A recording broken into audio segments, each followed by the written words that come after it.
my god, I did it.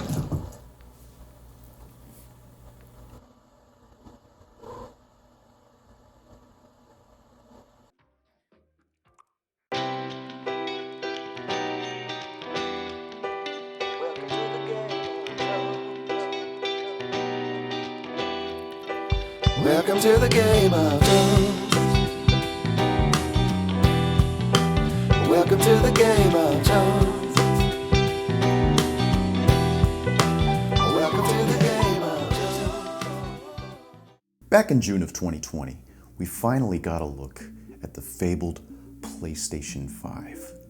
And even as I make this video today, going on 2 years after its reveal, it still feels like you gotta fillet Jim Ryan in order to get one.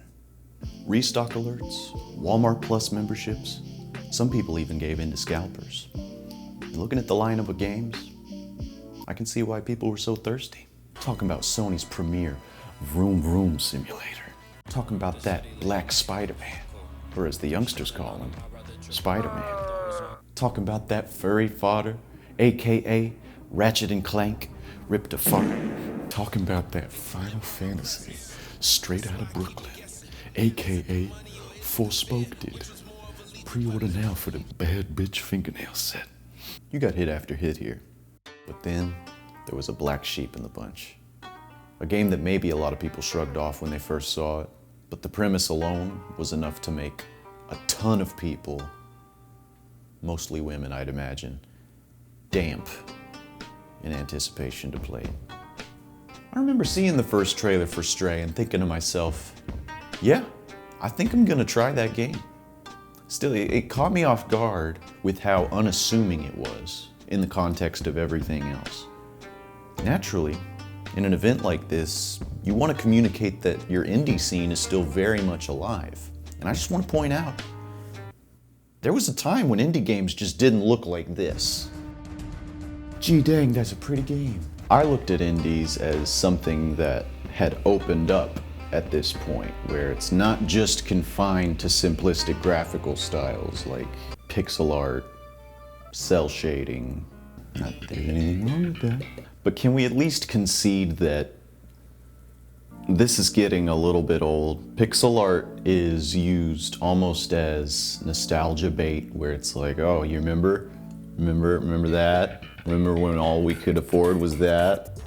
Just because we're tired of pixel art doesn't mean that you gotta go balls to the wall with realism, but it's nice to just see someone not lean on the crutch of fake nostalgia. Enter Stray. Since it was presented at the PS5 reveal event, Stray, much like Hellblade, was presented as this next-gen indie experience. Now that I've played through all of the game, the real star of the show was the post-collapse concrete jungle that you traversed through. All lit up with neon, lousy with detail. They went too far in a few places. But somehow, even though this crazy deep world building was apparent in the reveal trailer, you couldn't convince anyone of that. No, the cat was king. Or queen, I'm not sure. The point is, people were really excited to play as this remarkably ordinary cat. And I think that's part of the magic in this game, is how it juxtaposes the ordinary cat with this fantastical sci-fi dystopia. When I found out there wasn't any traditional platforming in the game, as in you just hit button prompts and then you just automatically do it, my initial thought was, I don't know, kinda won't play Marrow. But I think as the game goes on, you see that those automated jumps work to the game's benefit. The good thing about those automated jumps is that 9 times out of 10, the animations look super true to life and realistic. I think if you had complete control over the jumps, i.e. Mario or Bubsy, it'd end up looking pretty silly, you know? Take you out of it a little bit. And you know, there are some wonky bits. But doing the platforming like this took my attention away from the cat and directed it towards the various ledges that I could use to traverse through the world. This detailed, apocalyptic world ended up outshining the little furball a little bit for me. And I don't think that's a bad thing. I think the two words that best describe this game are confidently simplistic. Stray deliberately keeps the mechanics sparse so that the setting can really shine. And seeing this setting from the perspective of a cat, low to the ground, fits into tiny spaces, but nimble and can traverse great heights with ease, that's just a good idea. I gotta talk about the sound design of this thing too. And I realize at this point it's kind of a meme that this is one of the most underappreciated aspects of game design. But I really can't stress enough how it can make or break a game. Part of the feedback that you get from the actions you take in a game are from the sound that said action makes. Let's take a listen again to that glass shattering from the tipped over bucket. Sounds good to me. We know what that's supposed to sound like, and that is it. There are other sounds, though, that aren't as limited by our expectations. But by looking at them, we can kind of infer what they'd probably sound like. These Zurks, they're like the head crabs from Half-Life, only slightly cuter. Anyway, here's a head crab. And here's the cutesy version. Yeah, I mean, it feels right. It's hard to assess sound design since it's not as obvious as other elements like the visuals or the mechanics. But one thing that is subjective but a little more in your face is the soundtrack. And you heard the track in the beginning of this video, From Inside the Wall. Is that what it's called? No, it's just called Inside the Wall. I don't have to tell you that this soundtrack is euphoric, perfectly fitting, ear hair tickling. It's something that really ties the sound design of this thing into a neat little bow.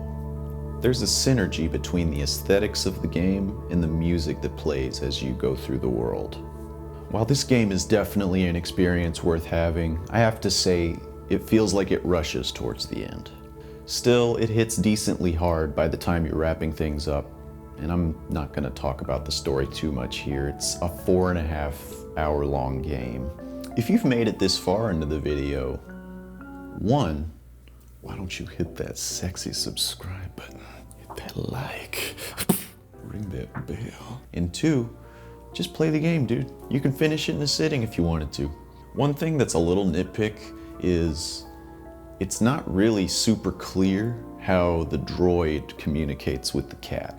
Maybe there's a frequency it's hitting that cats understand or something, but even that, how are you communicating these higher-minded concepts to it? And after hours of meowing, scratching, hopping, knocking things over on me, I simply said to myself, I am cat. Cat I am. By the way, the title of this video was inspired by a text conversation between my wife and I. I'm what the kids would call #blessed. This is an actual sign in our apartment.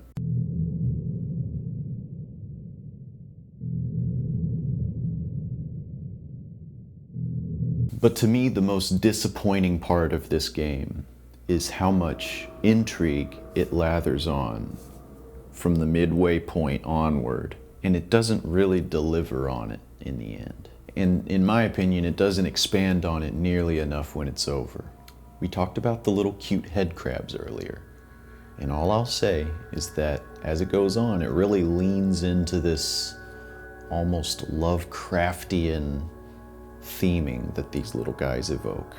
I texted my buddy Aaron about this game and I said, dude, this game is devolving into a David Lynch fever dream. It almost doesn't feel like a rated E10 game, but I don't know, maybe I'm just too sensitive. If you're 10 and you can handle this eldritch imagery, more power to you. I'm glad that they retained this E10 rating so that it could get out to a bigger audience. It deserves it for sure. Replayability is interesting with this one. It falls into this weird space where it's a really beautiful, bleak world to traverse and drink in and experience. And it doesn't require a lot of time to complete. But replaying this game, I feel, would be similar to replaying something like Shadow of the Colossus. Once you solve all the puzzles, it's not like they change from playthrough to playthrough. You know, there are extras that you can shoot for, sure, but for the most part it feels like a one and done type thing. And I think there's something beautiful about that. Scripted linear games like this are replayable so long as you really love the world or the mechanics or the story. I love replaying Shadow of the Colossus because I love that game. It's not as good as Shadow of the Colossus. Lord no. But all I'm saying is that by the time I rolled credits, I kind of wanted more from it. And that's better than a bloated, stretched out mess. Can we agree on that? I don't think that's a hot take. This is a lean, confidently simplistic work that is definitely worth your time. Welcome to the Game of Jones. Welcome to the Game of Jones.